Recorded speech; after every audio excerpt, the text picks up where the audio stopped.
Great. So, welcome everyone to this session. I am going to jump right into it because we have an incredible lineup. The presentation, but then I'm really looking forward to the panel discussion as well. So, I'm from New York. My name is Christy Van Horn. I work in public health. And I realized yesterday when I was preparing for this that I have been working in hemophilia and the bleeding disorders community for 10 years now, which is exciting. I worked for NHF for a while, I worked for HFA for a while, and now I'm a consultant out on my own, and I still do a lot of work with all the organizations and chapters.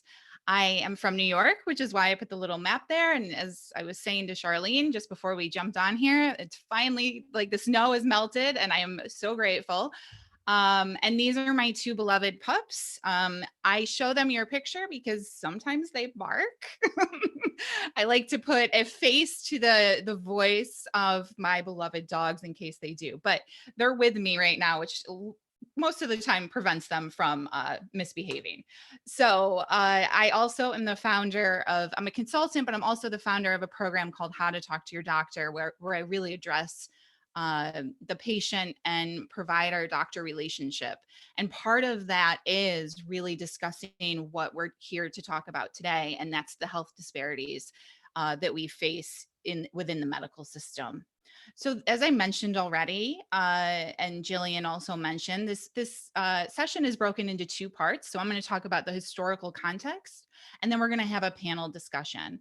I am going to save all questions until the end. So if you do have a question for me, just jot it down, and I'll be happy to address it when we do questions at the end. I want to make sure that we have enough time to hear all the panelists' really amazing experiences and stories. So just a quick disclaimer for this session and for the panelists, the information that we provide is not intended to imply or substitute for professional medical advice, diagnosis, or treatment. And this is a training for general information purposes only. We are not doctors. So just want to send a quick reminder about that. So, jumping right into it, how did we get here? What we're going to do for the first half of my presentation is really look back at some examples of systemic influences of institutional racism, the bias in healthcare that LGBTQ, women, the disabled, and people who speak English as a second language in medicine. It's good to be a reminder that these systemic problems go far beyond any individual doctor. We're going to address the way that racism has impacted medical medicine in America. And we're also going to look at another example of the impacts of leaving women out of clinical trials for over 2 decades. So we're going to, discuss how to right these past wrongs and understanding how and why the history continues to affect how we're treated, patients in general, especially those from the most marginalized groups, are treated today.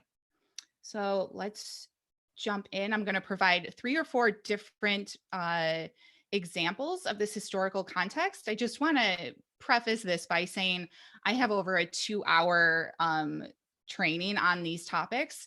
So I wanted to give you a piece of each topic that I discuss within that 2-hour training. I could talk about these topics for days. There's so much, unfortunately, so much that I could highlight here. And I just wanted to acknowledge that this is just a small taste of all of the unethical treatments that marginalized people have faced in our country. So I'm going to start with the history of hysteria. And, when we think about women's health, we fight to have our voices heard in all parts of our society, and our doctors' offices are no exception. Hysteria is actually rooted in thousands of years of history, and it was a catch-all diagnosis for any women's health concern dating back, this is crazy, but as far as 1900 BC. So among the ancient Egyptians. And around 400 BC, when they really started looking at medicine, and Hippocrates kind of founded what we know as medicine today, he coined the term hysteria. And what he thought it was women were crazy because of a wandering, they literally thought that our uterus would wander throughout our bodies, causing us to go crazy. Now, I'm going to jump to the early 1900s when Freud actually changed that diagnosis from what was always known as a neurological problem to a psychological problem. And the reason that this is significant is because this really set the stage for this deeply ingrained idea that when we go to the doctor and something's wrong, it's all in our heads. So this carries over into many other conditions. And the diagnosis of hysteria was removed from the diagnostic manual that doctors use. So they took it out in the 1950s. But a lot of experts argue that mental health disorders like depression and anxiety replaced hysteria as this catch all diagnosis. Not that women don't experience anxiety and depression, because we absolutely do. But the problem is when we present with other conditions, we're dismissed. We're not listened to because we're seen as crazy. We're not trusted to be agents of our own bodies. And we see this a lot in the bleeding disorders community. So bringing this back to your community, and we know that women take an extremely long time to be diagnosed with VWD, for example. And I'm going to put a pause on this because I'm actually going to go back to this topic in a few minutes. So then we talk about jumping forward a little bit to the early 1900s. And I want to provide a couple of examples of this history of racism that we see in medical care and unethical treatment. So the Tuskegee Study is an unethical study that was conducted from 1932 to 1972, so 40 years. This is probably one of the most infamous studies in all of history. The study began in Alabama when there was absolutely no treatment for syphilis. 600 African American men were recruited for the study with the promise of free medical care. So that's how they recruited the men to be a part of the study. The goal was to study the progression of the disease, but they didn't know this. The men who were receiving this medical treatment, did not know that they were a part of this study or what was being done. Doctors from the US Public Health Services lied to the men about the risks that were involved. They told them that they were being treated for bad blood, which was a common term at that time that could have really explained any number of ailments. And in 1947, penicillin, this was approximately 15 years into the study, penicillin became available as the treatment, a recommended treatment for syphilis, but the men were not treated. They were also not treated for other conditions that they had as a result of having syphilis. So many of the men went blind, they went insane, or experienced other health problems as a result of this untreated condition. So in 1947, penicillin was available, but the study didn't end until 1972. So that's just one example. Another example that I want to highlight here is sterilization. And as I just mentioned a couple of slides ago, I could spend all day talking about all of these topics, but sterilization is one in particular that has impacted many people from different groups: Puerto Rican, Black women, Indigenous women, the disabled. I could go on and on and on. Many of the people who were sterilized during these programs that were implemented in different states and Puerto Rico, as I mentioned, were often coerced or deceived into obtaining consent for the sterilization procedure. So misinformation related to immigration status, to housing, to government benefits that people were receiving. They use these as tricks, as ways, misinformation, provided misinformation about those to trick people and women into getting sterilization procedure. Now, I share North Carolina in all the presentations that I do, but this is an example of your home state. From 1930 to 1970, there were 7,600 individuals sterilized. Over 5,000 of them were Black, and many were under the age of 18. Another example I like to give is Indigenous women were also the target of family planning. This is an act. It was the Family Planning Services and Population Research Act. This was passed in 1970. So the following 6 years after this act was passed, at least this is an underestimate. Most experts say at least 25% of Native American women of childbearing age were sterilized. Um, and again, most of them did not realize what was happening. And the government in this act actually put in incentive for doctors to perform this procedure. So they were paid in a crazy. So for a sterilization hysterectomy, they were paid $800 per sterilization or hysterectomy, and that was in 1975. So you can only imagine there was incentive for doctors to perform this for women who were on Medicaid and had another insurance called the Indian Health Services insurance. So there are a lot of problems here. We know that sterilization programs still go on today. This is not a problem of the past. And I just wanted to make sure that I highlighted that. We know that they're still going on in some detention centers in California. It's been documented within the last 4 to 5 years. So this is not a problem of our past. So the last area that I want to talk about is this research gap. And in the 1970s, medical ethics began to address the risks of medical research, which sounds like a really good thing, right? Yes, we're going to talk about ethics, and that's great. But what happened was, well, and this started after there was an impact with a drug called the thalidomide. Some of you might have heard of this. This drug caused really severe birth defects, primarily in England.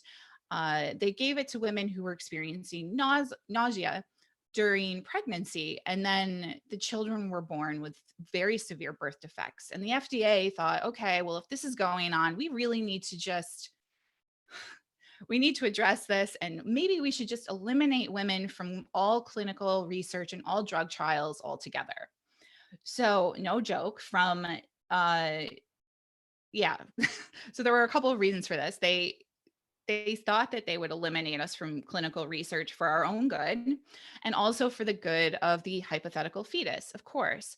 And also others would say that our menstrual cycles could complicate the results. So there were a lot of reasons to keep us out of clinical trials. And in 1977, the FDA actually prohibited all women of childbearing potential from clinical research. Now, the problem with this is it implies that women couldn't be trusted to prevent pregnancy. They couldn't know their own risk of unwanted pregnancy or unintended pregnancy, or to make an educated decision about the trial if they became pregnant. So again, we're not trusting women. This led to, you can only imagine, this led to many blind spots in medicine. And I have a good friend who's an epidemiologist, and she says that we really, even though more women now are included, we're not to where we should be, but more women are included now, we don't have that research to compare.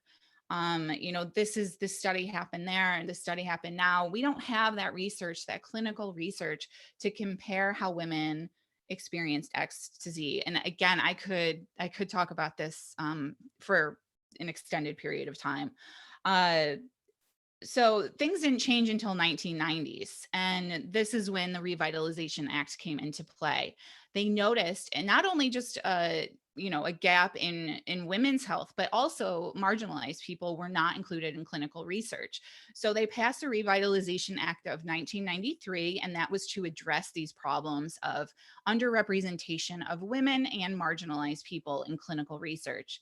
Yay! Only not really.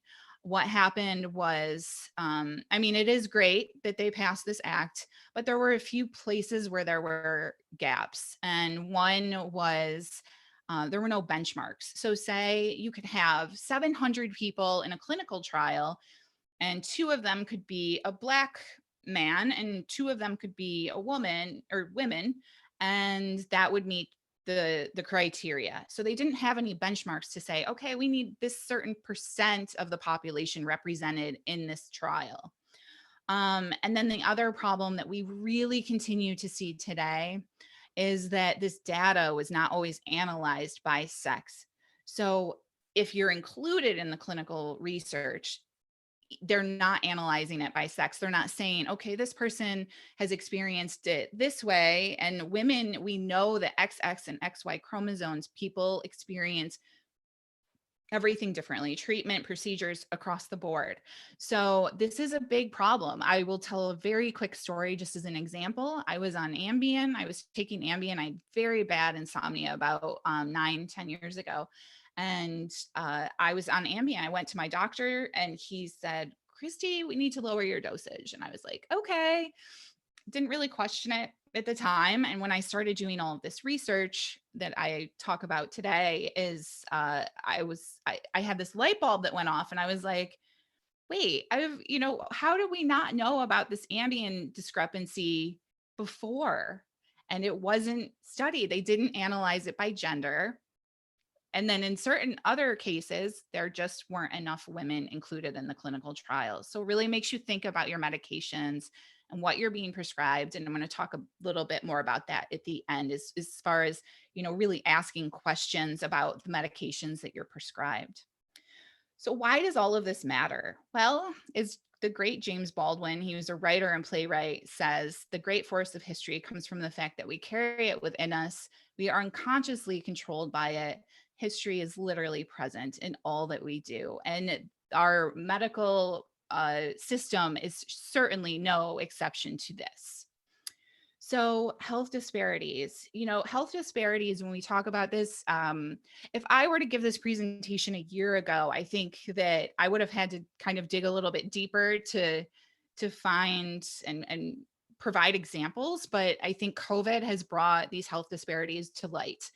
But they've always been there. Health disparities are these preventable, and I really want to stress preventable differences in the burden of disease. Does the quality of care differ based on a person's race, ethnicity, sexual orientation, gender, weight, or disability? Yes, it does. And this is not a perfect world that we live in, but these things absolutely impact health. And we know just as a quick example that Black people have far higher rates of nearly every cancer, AIDS, heart disease, diabetes, liver cancer, and I could go on and on. I put this picture here. Also, there is really a maternal and infant health crisis in our country. Black women in particular are 3 to 4 times more likely to die in childbirth than a white woman. And we know that economic advantages have no impact. Serena Williams proved that. She wasn't trusted. She knew she was experiencing blood clots after the birth of her child, and she was not trusted. So we know that this exists across every procedure, test, and diagnosis. So I want to use pain as an example, again, bringing it back to the bleeding disorders community.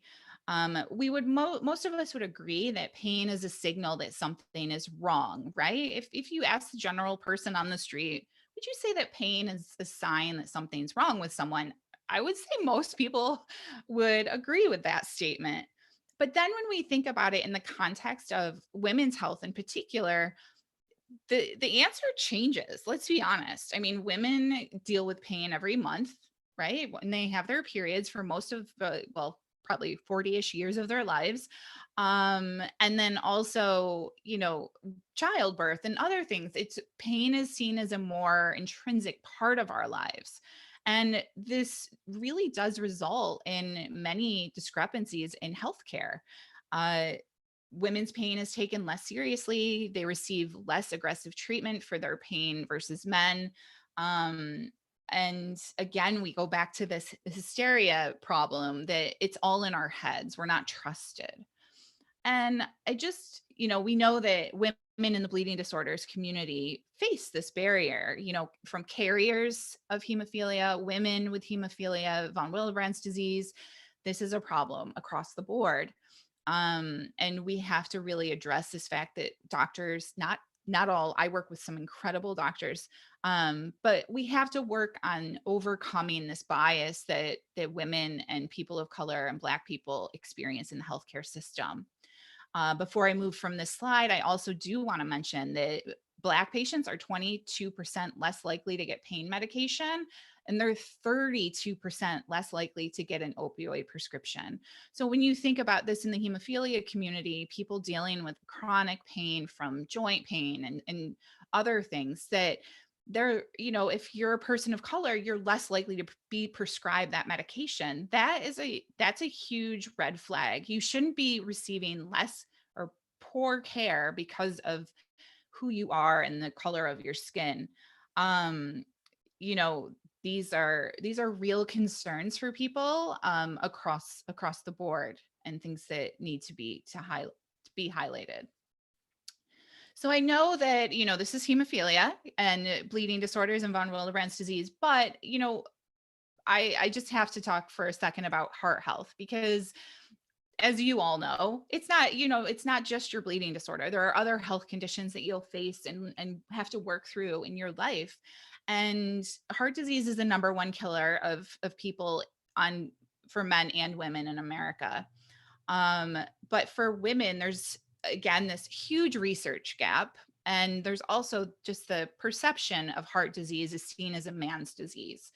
So medicine has literally built a model of heart disease based on men. And when we think about, a traditional, like if I say heart disease, most of us, like if I have you close your eyes and picture what that might mean to you, most of the time it's like, oh, holding, your shoulder, like your left arm, or falling, a man grasping his chest and falling down. That's what we think of when we think of heart disease. But it's also the number one killer of women in America. And we really need to make sure that we know that the symptoms look different for women. It doesn't even look the same. It's not even the same condition in certain circumstances. And just want to mention some of the symptoms. Women can actually have symptoms for days leading up to their heart attack: shortness of breath, unusual fatigue, nausea, lightheadedness, um, you know, nausea. I don't know if I said that one, but pain in their necks and their, yeah. So it looks completely different. So I just wanted to mention this is another example, and just also highlighting that this is just something that we should all know about as we move forward. So the burden, and this puts such a huge burden on patients who have to overcome these barriers. And something that I've mentioned is, Black people who speak English as a second language, LGBT folks. And the more intersecting identities one person has, so say you are a Black woman who is gay, you are going to experience even more bias. So this burden is very heavy, and it's very, honestly, to be blunt, unfair. Um, and we live in a very complex and challenging medical system. And then when you put this burden on top of people, I just want to make sure that we consider, when we talk about the history and the context and all of these things that I've discussed, is that we're really focusing, and this is, where my profession comes in and where we're really working with providers to overcome this burden and really focus on how do we do better. And when I say we, I mean medical professionals in general and healthcare providers in general. We have to start addressing these problems because the burden is just so heavy. And I wanted to give a quick example. I feel like I know you guys, this is perfect because you have a session after this on COVID. And I just wanted to provide a quick example of the burden and why we see this discrepancy specifically in COVID-19 in Black America. And as I mentioned before, I have to stress that all of these problems existed before COVID. COVID just brought them to light. COVID just made it worse. So here we have and this is Oh Happy Dan. Oops, sorry. If you are on Instagram, I can't recommend following Oh Happy Danny highly enough. She is incredible. I have like little anyway, it doesn't matter. But I have like little posters of hers. She has such incredible stuff. My husband is a teacher and he has some of her stuff in his classroom, but she's just incredible. So if you're on Instagram, make sure you follow Oh Happy Danny. I want to give her a shout out. So here she had this right when COVID first came is a problem. And here we have the root problem, right? The systemic racism. And then the trunk is these inequities that we've talked about. And more specifically, education disparities, barriers to employment, mass incarceration, all of these things that disproportionately impact Black people. So here we have, in mass incarceration, the overcrowding, there are more Black people in prisons, and this increases their risk of COVID-19. And then barriers to employment, just a couple of quick examples. Black people are more in more essential roles. So they're more likely to have COVID infection. And this really matters. All of these things are things that we have to be addressing, not just in healthcare, but in society in general. How do we make sure that employment offers time off, paid time off, making sure that we have a living wage so that people have healthcare insurance. All of these things matter, and are also directly related to systemic racist problems in our society. I'm not sure everybody always makes that connection, but there's a huge important connection there, and I just wanted to take a moment to highlight that. And then, of course, representation matters. So when we're thinking about these clinical studies and we go back and we think about this historical perspective that we've talked about, there's a reason that many people don't participate in clinical studies. And you're from the bleeding disorders community, and how important most people in the bleeding disorders community, because it's especially hemophilia is a rare condition, understand the importance of representation in clinical research. But when we're thinking about recruiting and making sure that we're inclusive of women and other marginalized people and Black folks, we have to make sure that we're thinking about how to recruit. So an example, if I'm a working mother and I'm working an hourly wage, it's hard for me to go to the doctor, right? Let alone be a part of a clinical trial. So we have to start thinking, and again, when I say we, I'm talking about the medical system, thinking about ways to make sure that we're inclusive. We offer incentives to people, making sure that we're very, clear about what's included, what's involved in being a part of a clinical trial. And last but not least, we talked about Tuskegee, we talked about the sterilization programs, really thinking about how that history continues to impact people. And just overall care. If you receive bad care when you go to the doctor, you're human. So are you going to want to go back? Probably, maybe not. So really thinking about how do we change, again, when I say we, I'm talking about the healthcare system and healthcare professionals. How do we change this to make sure that we're being inclusive? And what I want to say to you is a patient is ask these questions. Do your best to say, I really want to be a part of this, but I have all these questions. Can you answer my questions? If you're prescribed a medication, asking what if it's been tested on women, and the breakdown there. So all of these things matter. And we just talked about the burden, but I do want to also encourage you as patients to stand up, ask a lot of questions, make sure that your voice is heard. And I feel like understanding where our medical system has come from and these disparities that we see in healthcare can help us just with the perspective of where people are, why they experience the things that they do, and that we have a lot of work to do to overcome those barriers and those burdens.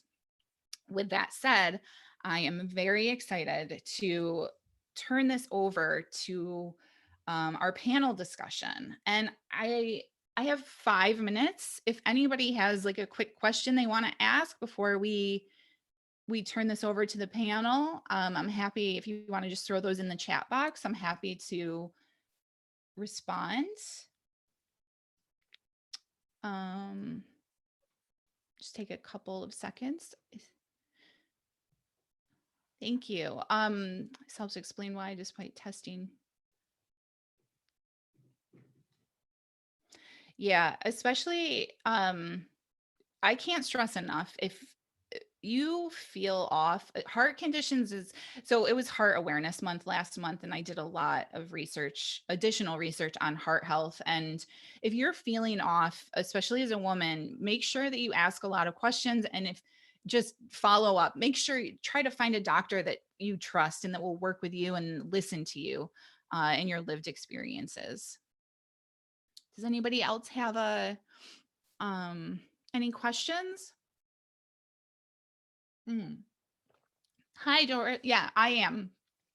I work with a group called Patients Rising. I'm on their advocacy board. And then I'm a separate entity. So I'm consultant that provides these workshops for different conferences, healthcare professionals, and also patients. So I'm happy to give you my information, or you can ask Jillian. She can pass on my information if you're interested in connecting. Anybody else? 'Cause we do have a great panel. I'm really excited. I think this session is just so perfect. So I kind of give you the facts, but now, bringing this to life and talking to people about their lived experiences is such a valid and important piece of this puzzle. So with that said, I'm going to move over to the panelists and take down this. I'm going to stop sharing my screen. So we have with us, I think while we're getting all of that set, I will say just a couple of quick things.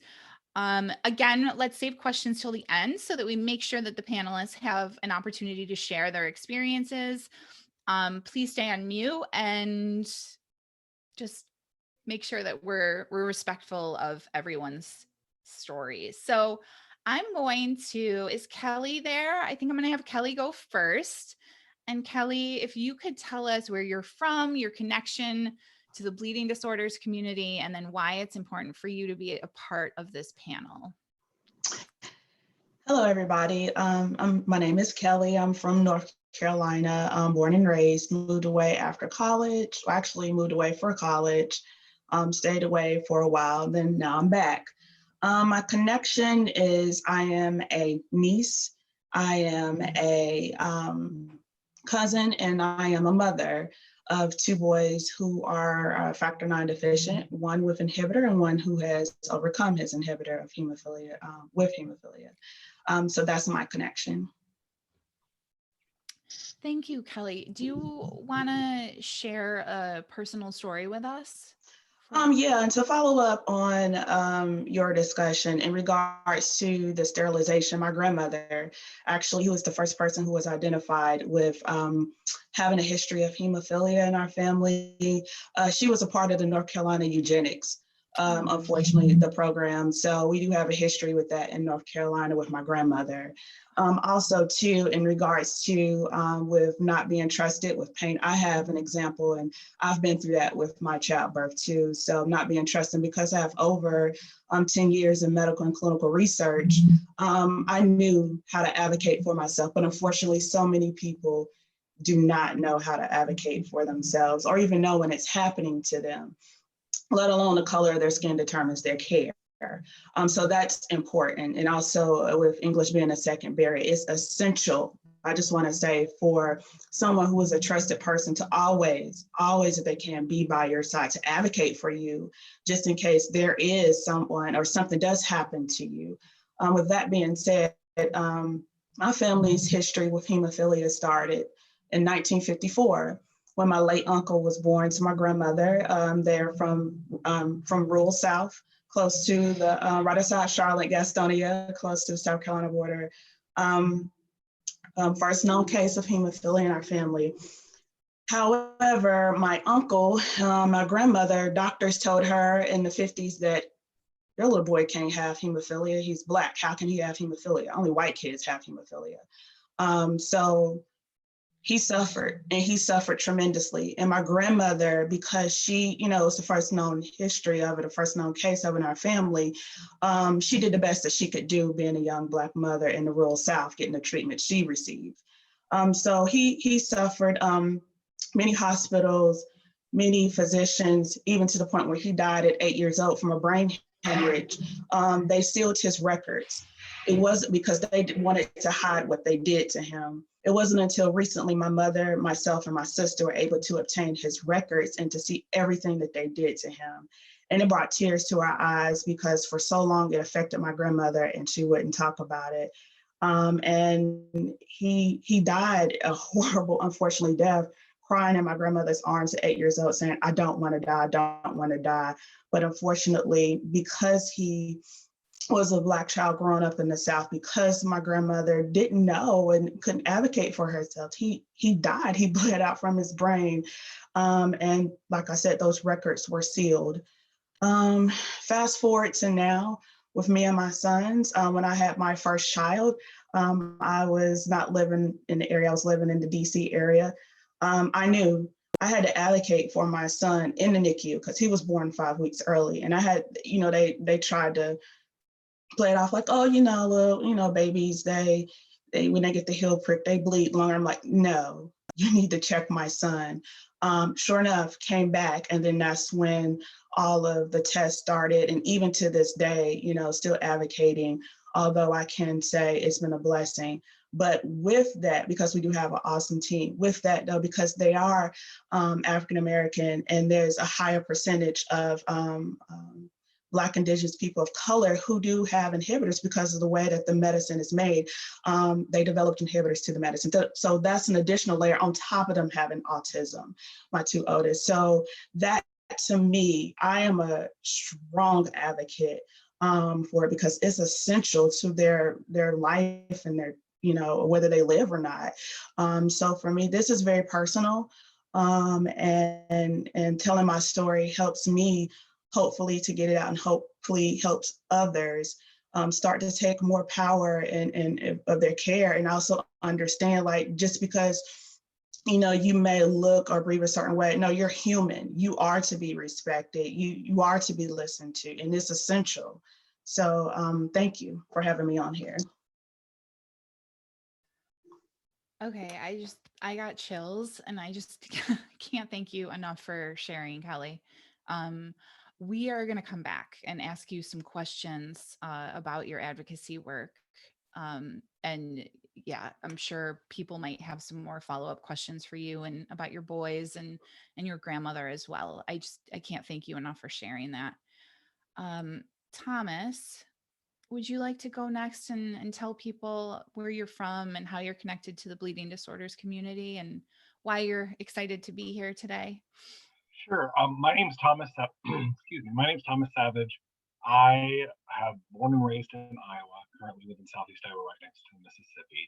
I have severe hemophilia A, and I have a younger brother who also has it. I was first in my family to ever be diagnosed with hemophilia, and I remember stories of, when I was born, they just circumcised all babies and I almost bled out. I'd heard stories about that and they just wrote that off as, sometimes it just takes a little longer um, for babies to clot. And then when I was about 6 or 7 months old, I would start having these bruises, and I would have bruises and they all fit my dad's hands. Because, my dad was that dad, you'd throw your kid up in the air and you'd hold him, and they wanted to contact DHS. And if it wasn't for my mom being such an advocate and what I like to call a Karen back in the day, because she very much was. And I remember stories of us with the kids where she wouldn't take no for an answer. Like, she would be the one with the foot in the door being like, you need to figure something else out. That's not what's happening. There's something more going on. So if it wasn't for that, I don't know what would have happened if I would have ever gotten diagnosed. So, and I was a klutzy kid, so who would have known what would have happened? So, yeah, and so I'm excited to be here as part of the LGBTQ plus community as well.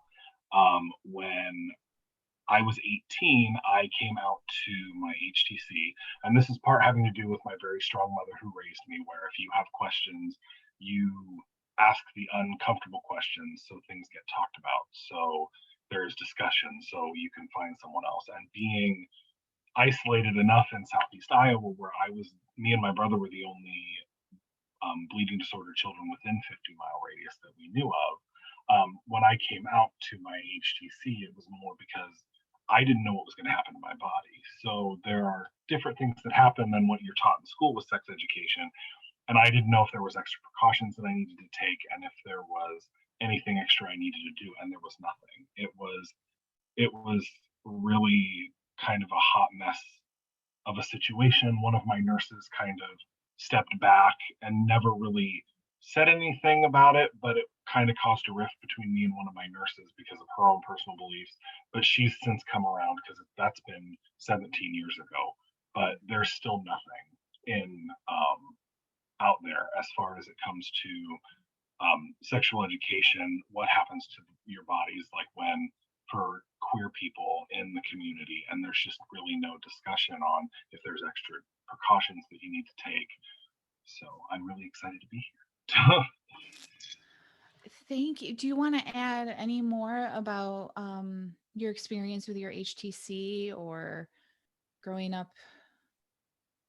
Is there anything else you want to share with us? So my HTC, they were really great. They tried their best. There's just really nothing out there. It was just really varied information of things that you could find on the internet. And me doing my own research, there was just nothing on the internet. So it was just, I was kind of left to my own devices to be like, make sure you're treated and talk to us if you have any questions with anything, but there were really no answers. So. Thank you for sharing that with us, Thomas. And we're going to come back to you as well. Liz, our next speaker, do you want to tell everybody where you're from and your connection to the bleeding disorders community and why you're here? Excited to be here today. Hello, my name is Lisbeth. I'm from Mexico. I live in Charlotte. I have 3 children, 2 of them with hemophilia A.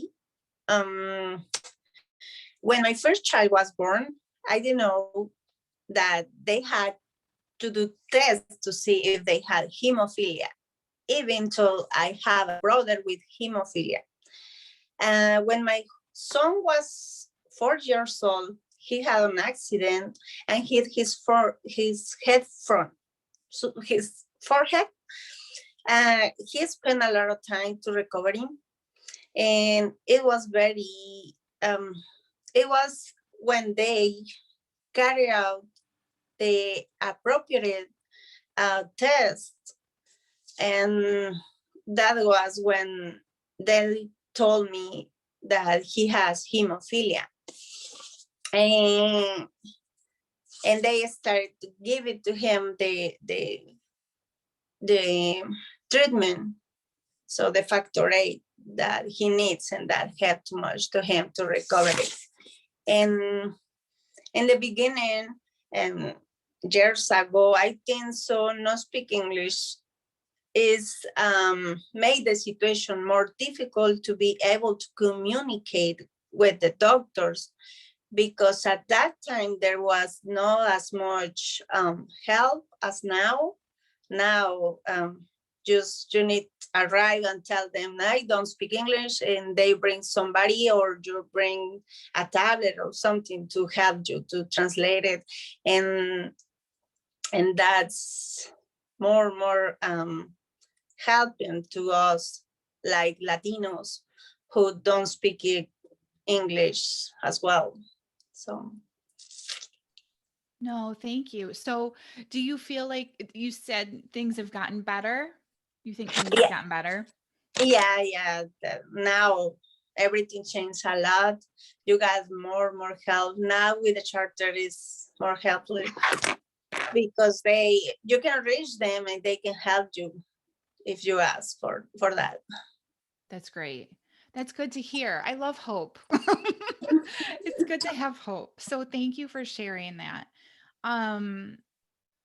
Liz, can I just ask one more question? How did you handle it when the doctors didn't listen? Did you try to find a different doctor, or did things just get better? Um, uh, I just went one doctor. I don't know if you Mhm. feel like more comfortable when you go one time and they keep seeing your child, you're gonna go back to them. And they change to different doctors. So I keep going, just I try to ask for help to they help me more and do a better things for my child. So Mm. Thank you for sharing that. It goes back to what Kelly was saying too about advocacy. And let's go full circle and go back to Kelly. Kelly, we have a question for you in the chat. I see that, but before we go to those questions, because I think we're going to have a good amount of time for questions, which is awesome. Can you tell us a little bit more about the advocacy work and your personal experiences advocating, and just any sort of recommendations that you would make to others who are tuning in today? For me, advocacy was never on my radar, only because I just, as a child, I knew growing up that I had an uncle who passed away, but you don't think about it until you're presented with it. And it was almost thrust upon me. Then as we started to take a deeper dive in our history, it became something that I knew I had to do because I was passionate about it. And I knew if I had a story, others had a story. Um, and I knew that if I spoke up, then that would empower other people to start speaking up, and also to let others know, like, oh my God, hey, yeah, there is a problem. There is something. We can all make a difference together. So for me, my start in advocacy started when my firstborn was born in the NICU, advocating for his health, advocating for him to get the test, advocating like, no, I don't have factor 8, which is more common in African Americans. I have factor 9, which is not as common, which I still to this day have to fight and ensure it is correct on my medical records with my sons. Even in child labor with my third son, as I'm in pain, I do not have factor 8 because they wanted to test me for that. I have factor 9. I had to be conscious even then with my husband there, like, yeah, no, that's correct. So for me, advocacy is a matter of life or death. And that's why I'm so passionate about Thank you so much. Are it. Mm-hmm. there tips that you would give? Any sort of Yes. yeah, It's okay to be afraid. It's yeah. okay to not know it all. It's okay to tell your story as you know it. It's okay to ask questions.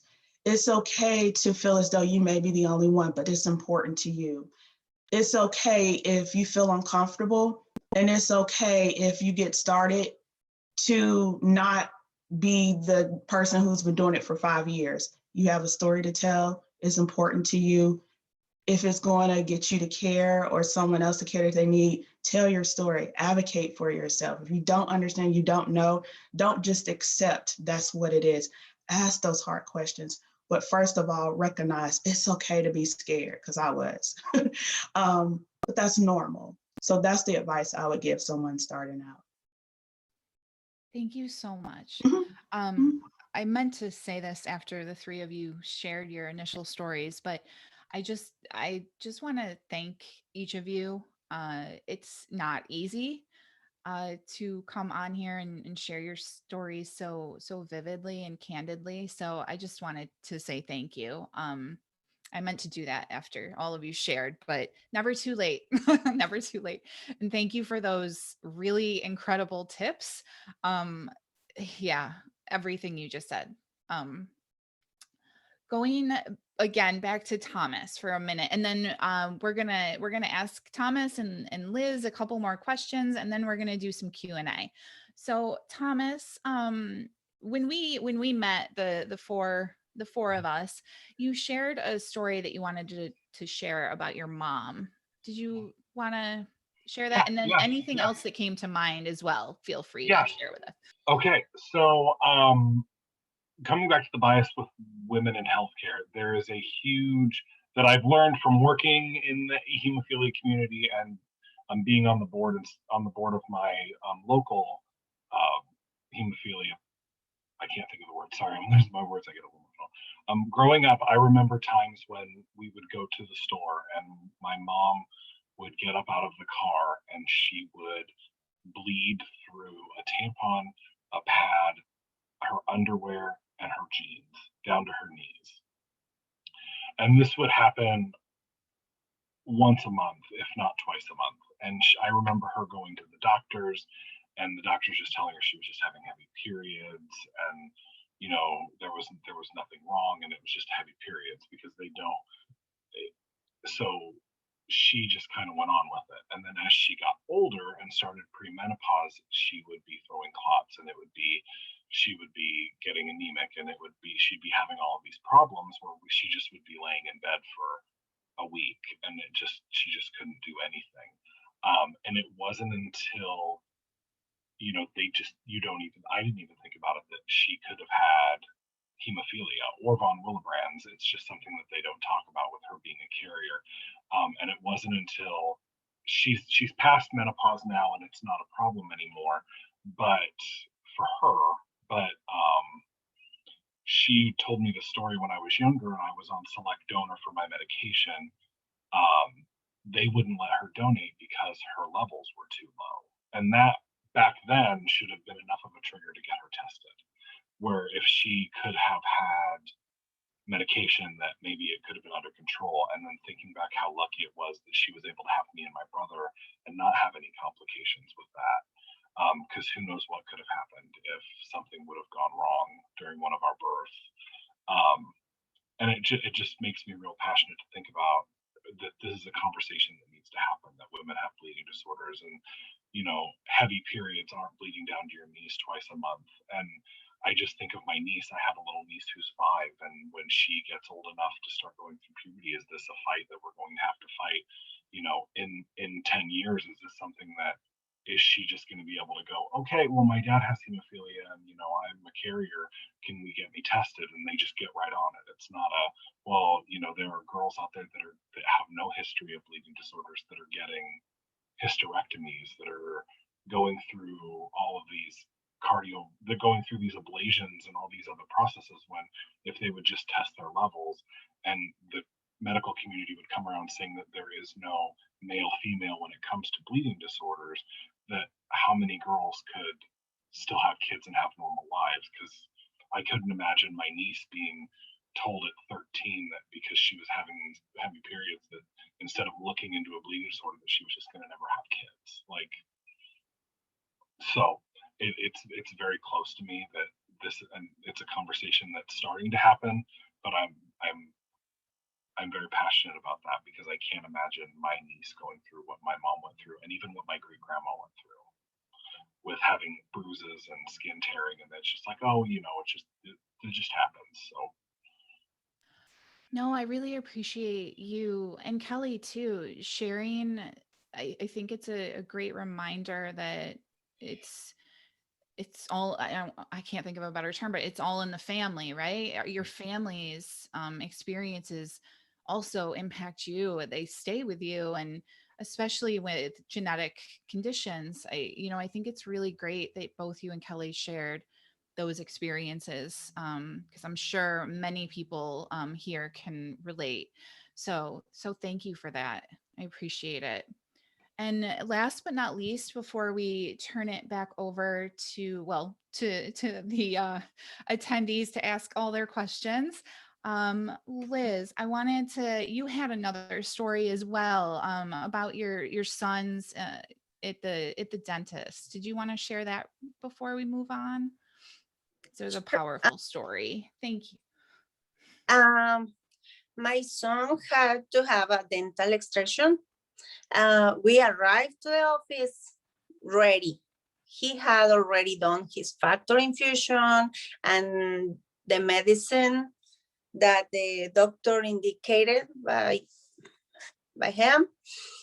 And when his tour came, we went through and everything was ready. When the doctor read his history, just he left the office. And the nurse came saying that they could not perform the extraction due to his medical condition. And after much insisting that he was ready and he doesn't have any problem, because the doctor was scared about he started bleeding a lot or something like that. And but I still he said no. And just they find another location and send us to them. And we have to run like 1 hour away from there till they have his treatment. And that was frustrating. My son was scared about it. He just wanted to leave and go to home. But when these situations with more with kids, but because they don't stand too much, is frustrating. Yeah, thank you for sharing that, because I think, having to go to another dentist and your son's already prepared, and yeah, of course, that's challenging for both you and your son. Yeah, because I don't want to take my son if I know if they really need the treatment and something like that. I don't want to just take him and just do it, something like that. No. Yeah. We prepare, we talk with his hematologist and everything, but I just the dentist say no. Yeah. I don't want to do that.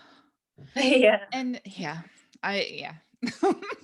like I said earlier, there are really good doctors and dentists, and then there are some that, yeah, it's sad to hear that from a dentist, because they are professionals. Yes. And they know, and they read the patient history and everything, but I don't know. Yeah, no, for sure. But you have a dentist now that you like. Yeah, I contacted another dentist. Good. But the first thing I did is, my son have that history, but we happen for those things, and we don't want to happen again. Yeah. So it's fine with you? And they say, yeah, it's fine. And now everything's good. Good. Yeah. Good. You have such a success story on how far you've come. And that's really great, because I think it's reassuring for people to hear, that here were some challenges, but we've overcome them, and that's really great. And I'm also so glad to hear that you feel like the translation services are good with your HTC. That's not the case everywhere, so it makes me really happy that you have that. Thank you. Before we move on to questions, I just want to ask the panelists if they have anything else that they wanted to share before we move on. You good? I see Kelly saying no. Okay, great. So yeah, let's start. And as Charlene said, feel free to unmute yourself. Kelly, why don't we start with your question about the inhibitors, and answer that question about how has Factor made it that they have the inhibitors? We start there. Yeah, so I don't know how familiar, and I'm pretty sure this community is familiar with overall how factor medication is made. I won't get into all the medical. However, the way in which it's made is they use, depending on your factor medication, different ways in which they test it in the lab. So fast forward to the lab, and they scale it up and they mass produce it. You get into, as most people know, you have 4 phases of clinical trials. You have phase 1, healthy subjects, looking at the efficacy to see whether you're going to get a tox result or not, depending on these healthy subjects. Then you move into your phase 2, then your phase 3, which is where you have your more affected people in that specific indication, in your phase 4. Well, unfortunately, and Chrissy, you did touch on this, because of the history of racism when it comes to clinical trials across the board, whether it's your people who are disabled, people of African-American people, or anyone Black, Indigenous, people of color. Unfortunately, those people and women were not included a lot because of the distrust. We're seeing this today with the COVID-19 vaccine, with the way in which all 3 vaccines we have approved in this country have been approved. You see where Pfizer and Moderna one way, and then Johnson & Johnson has been tested on a more vast population. Fast forward to my boys, because unfortunately most hemophilia trials are predominantly white male. When the FDA approves it, it goes to a vast majority more people who don't participate in the trial. Well, what happens? You tend to see adverse events, serious adverse events to these medications that weren't seen in the trials. And I know some people have heard also about precision medicine. We're all genetically different, depending on our environment, and our parents were all different. So we respond to medicines differently. You spoke about this, Christy, also. And because of that, unfortunately, there is a higher increase in Black, Indigenous people of color when it comes to developing inhibitors to the factor medication because of those differences in the way in which it's tested. And that's, unfortunately, my kids were hemophilia B factor 9, then add inhibitor onto that. So that's an even deeper dive that you have to, and once again, I was the one to notice it, like, hey, why are you still having a bruise and we just dosed you? Like, what's going on?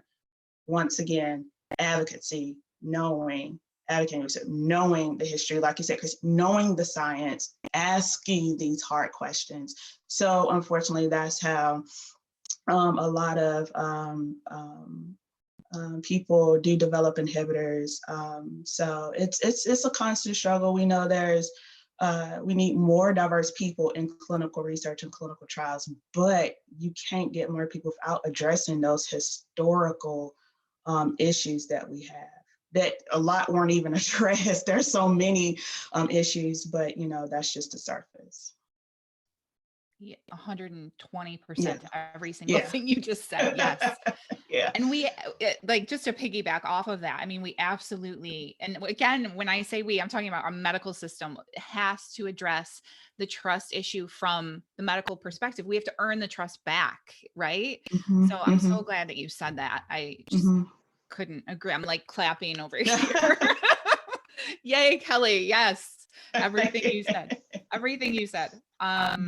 Any other, and Eva, do you want to share your experience? I don't see, or I can read it. I'm happy to read it. She's in the other room for the she is. Okay. So you all can see in the chat, but she shares that her son was 8 months old and took him to a hospital. And when she said that they had pain in his stomach, she was told to take him to another hospital. It sounds similar to Liz's experience with her son at the dentist. And I mean, I don't even have children, so I can't imagine, being fearful of something, having a child with a chronic condition and being turned away. So I'm so sorry to hear that. Do we have other questions, comments? So I have one, but I want to keep it open for other attendees first. I think it's okay, Charlene. We have quite a bit of time left. So, and I haven't figured out the way to word this, but hopefully y'all can make sense of this. It's for each of you, but what advice would you give to someone who doesn't have the firsthand experiences that you do, with how can they help work towards health equity on behalf of the larger community? Can I go first? Panelists.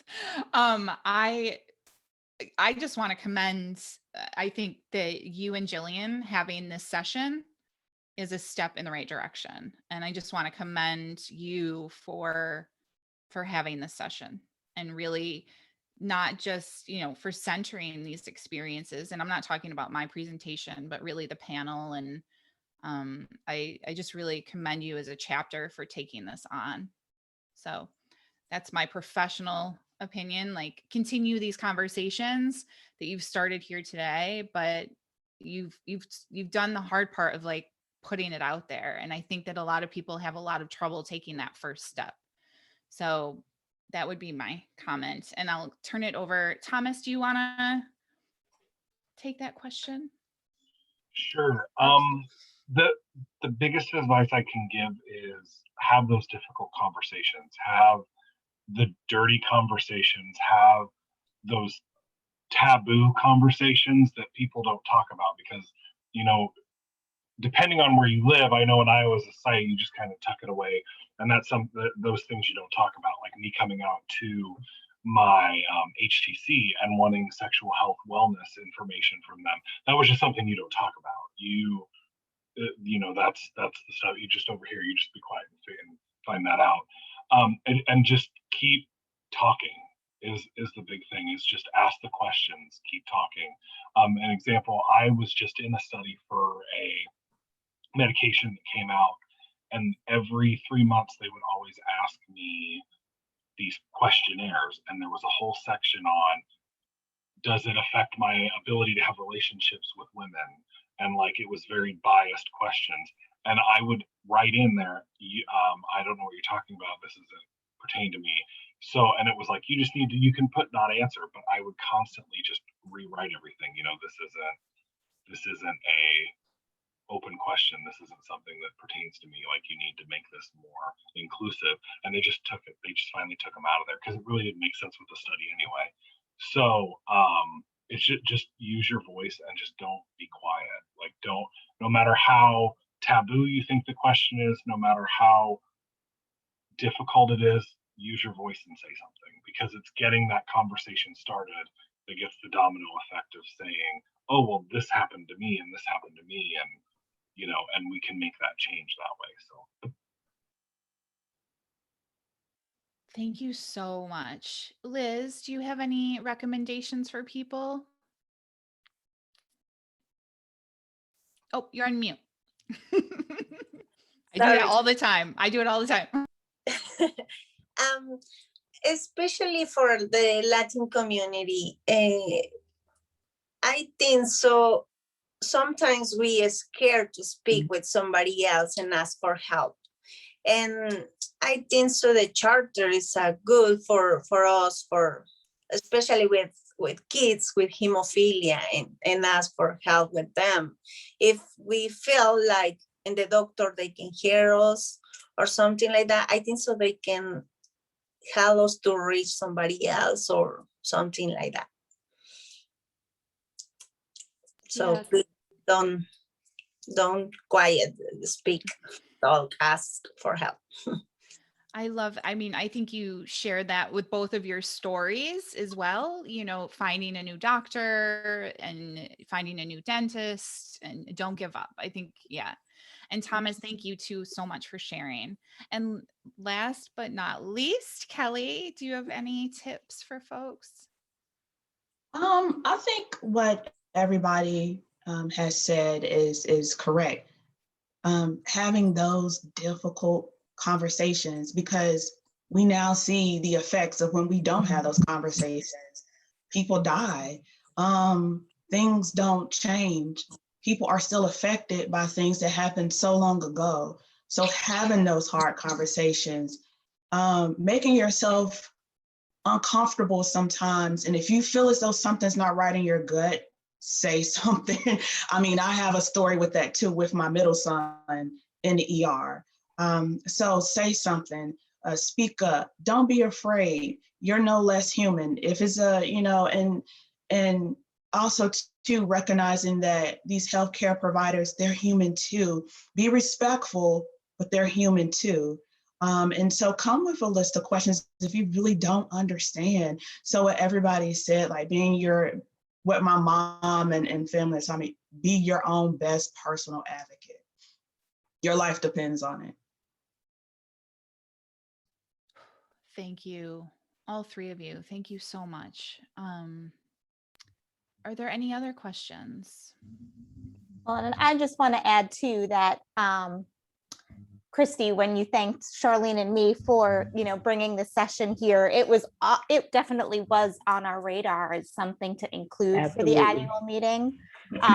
But we also had a group, a committee to help us come up with topics, and Kelly was one of the people in that group who definitely encouraged us, to go ahead and do this session as well. So I definitely want to thank her for bringing that up as well.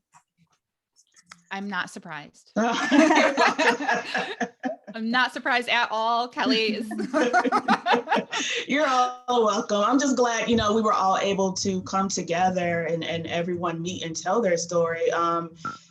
This including, there are so many other groups, and even to our Asian American Pacific Islander people, like, we stand with you also. If you're on this call, like, we're all included in this. To women who feel as though, like, I may not have a bleeding disorder, but I'm a caregiver, whoever, like, we're all in this. When we all come together and we tell our stories, we become stronger and we can get better. So thank you again, Jillian and Charlene, for even moving forward with this suggestion, because I think, unfortunately, within this community, this is rare. This is always something we don't talk about, but it's the elephant in the room that we need to talk about.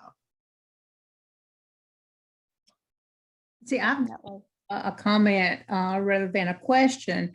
It seems like, too, the medical profession needs to be probably more trained in all of this, like the ones that's in school at this point, are they being taught any of the differences? Are they being taught about the hemophilia, things like that? Because I think a lot of what it is they don't know an answer themselves, so they don't want the patient to think them incompetent, so they just throw it off. That's my personal opinion on it. Yeah, Linda, you raise a really good point. So from a viewpoint from a health professional, there are more trainings going on at universities. They're trying to address it more from, medical school on, and really there's just still not enough going on. But I also, as somebody who's studied health equity in great detail and, even implicit bias trainings, I hate to tell people this, but there are times when implicit bias trainings actually add to bias because people don't realize that they're doing things and then it's very complicated. But what my general kind of feeling about this is that, yes, we need those trainings. Yes, we need these things in place, but people also have to acknowledge their own biases and their own white supremacy. And it took me a lot of work to get to where I am. But you have to look internally. And I think until we all look internally and have the difficult conversations, there's only so far we can go if we think it's somebody else's problem. So I think, just is kind of piggybacking off of Charlene's question too, is really making sure that we all do the work, because this is a societal problem that just perpetuates everywhere. Does anyone else have anything to add? But thank you for that comment. I think it's so important to talk about that. So thank you. Thomas, Kelly. Yeah, Jillian. I wanted to ask something as well as share a situation. So, and this eventual question is going to come to Kelly. So for me, I have a 10-year-old who has hemophilia, and he also has another psychiatric medical diagnosis. And we have recently had quite a few challenges getting him appropriate medical care for the psychiatric diagnosis because of his hemophilia. So like when Kelly was talking about advocate, that is incredibly important in this situation. And we have even had times where I have on purpose brought my husband with me to the doctor because they don't want to listen to me, mom. I'm just kind of that mom who's overreacting and can't control my child, as opposed to, no, I am mom who's trying to get appropriate help for my child. But I guess my question for Kelly is, with your sons having both the hemophilia and the autism diagnosis, have you had specific challenges related to that yourself? Yes and no. Yes, in that autism and hemophilia like to tag team each other. When both of my sons had to go in for procedures, and we couldn't go back to the operating room with them, I get it. Being that helicopter mom, thankfully, we're in an area, but we have an HTC in a hospital who also is known for their autism and special needs research. So that was important for us. But we made sure that they knew and took our concerns, and advocated for our boys, because I won't lie, it was easier for me to say my boys had hemophilia versus they had autism because of the stigma, unfortunately. So I understand your concern, Jillian, because it's hard.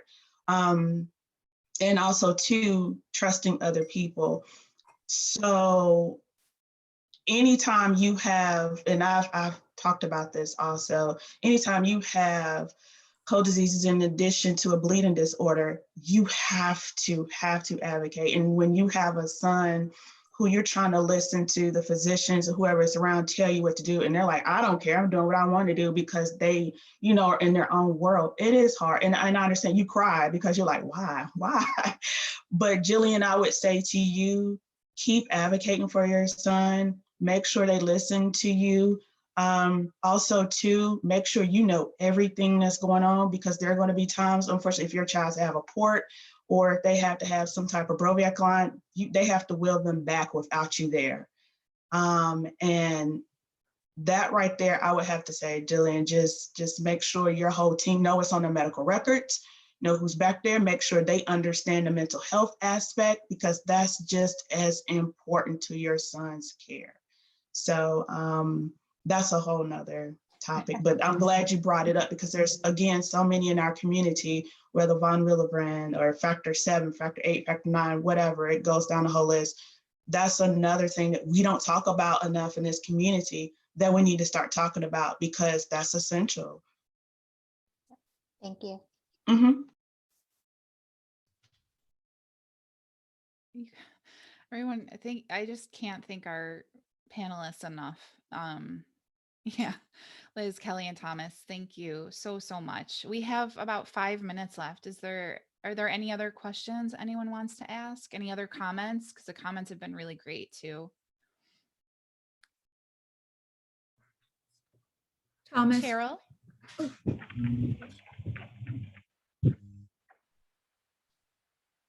Carol, I see your mouth moving, but I don't hear it.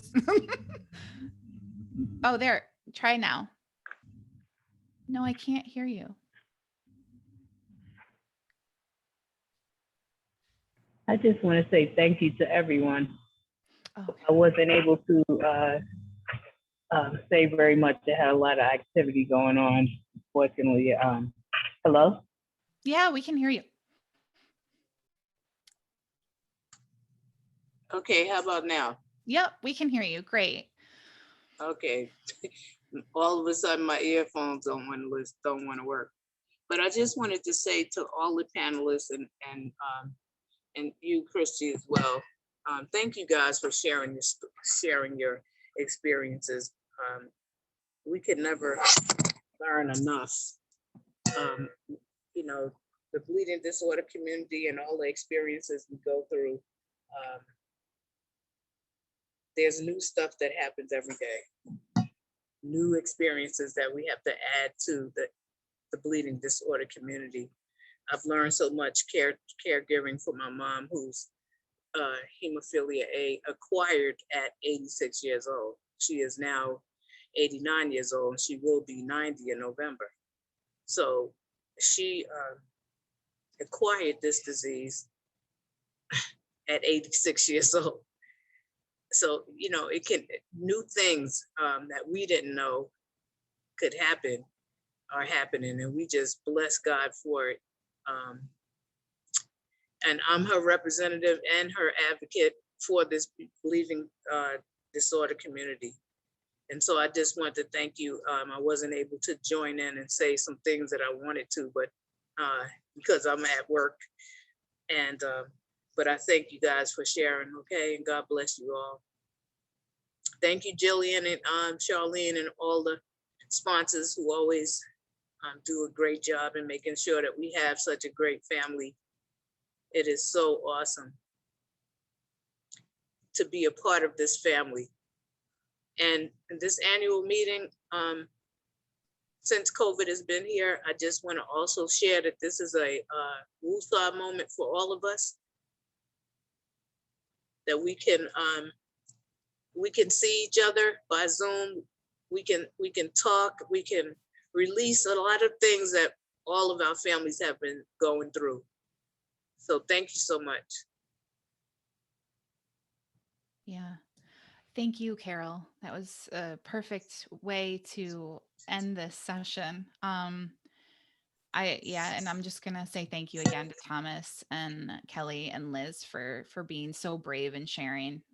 It's not always easy. So if we were all together, I would ask for a round of applause for them right now. But yeah, we can still clap, right? We can still clap for them. And yeah, just thank you so much. And yeah, on that note, I will turn it back over to Jillian and Charlene.